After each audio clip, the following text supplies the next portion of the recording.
halkan waa garoonka diyaaradaha aadan cabdulle cusmaan aadan cadde waxaana hadda socota qabanqaabada la xiriirta soo dhaweyntii maxaabiistii Soomaaliyeed ee ku xirnaa waddanka Hindiya oo tiradooda lagu sheegay 77 inay yihiin runtiina waxa hadda socota in kastoo aysan hadda si rasmi ah diyaaradda uga soo degin haddana wasiirka wasaaradda cadaaladda xeer ilaaliyaha iyo sidoo kale xubno ka tirsan labada aqal iyo waliba gudoomiyaha maxkamadda sare ayaa halkan ku sugan si ay uga qayb qaataan dhalinyaradan Soomaaliyeed ee waddankooda dib ugu soo noqonaya bannaanka airportkana waxaa fadhiya runtii waalidiin aad u tiro badan oo soo dhaweynaya caruurtooda dib loo soo celinayo kuwaas oo ku faraxsan runtii qaar badan oo kamidana ay ismooganaayeen waqti ku dhow ilaa iyo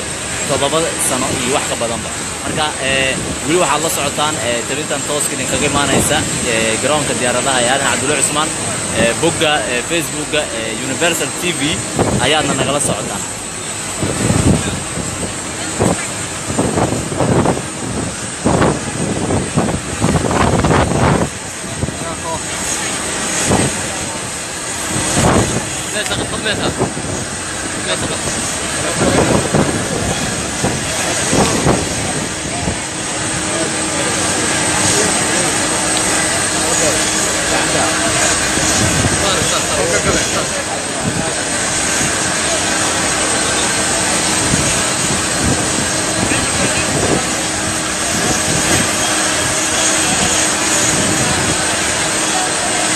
waxay kadib ay diyaaradda ka soo degi doonaan maxaabiista Soomaaliyeed ee waddankooda dib loogu soo celiyay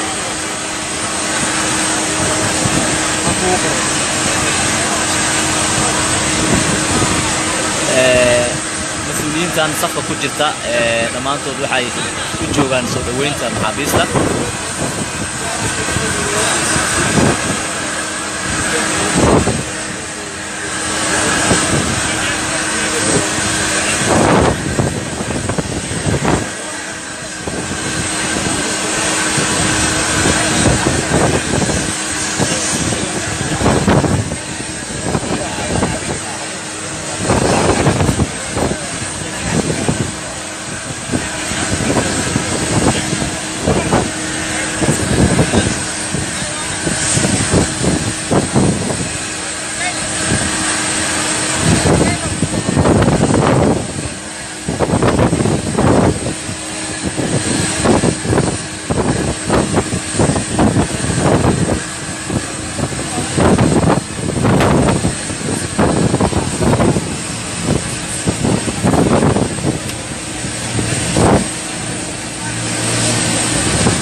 وأقوى محابيستي سودقية إن كان علن كيسة وطا علن الصوماليات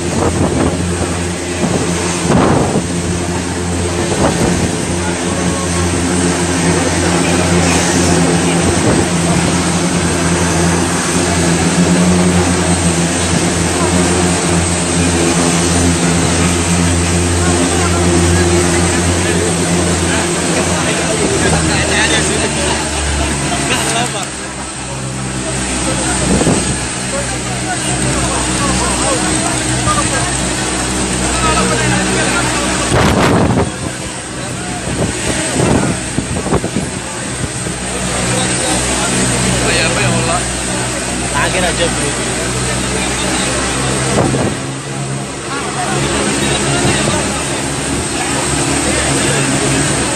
لما خلينا الصوماليات وحيث حنا وطن هندية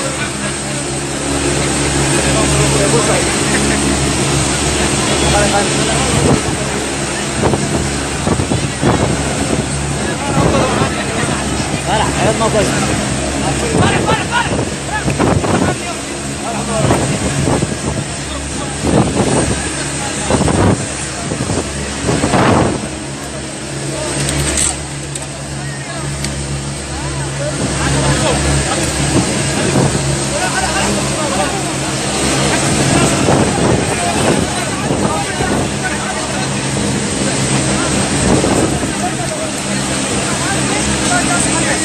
لف وقبعنا إن شاء الله تعالى وضد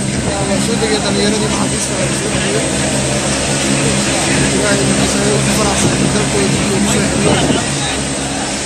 إن شاء الله غير ويمكن بداية الأبوي كدولة وعشاطي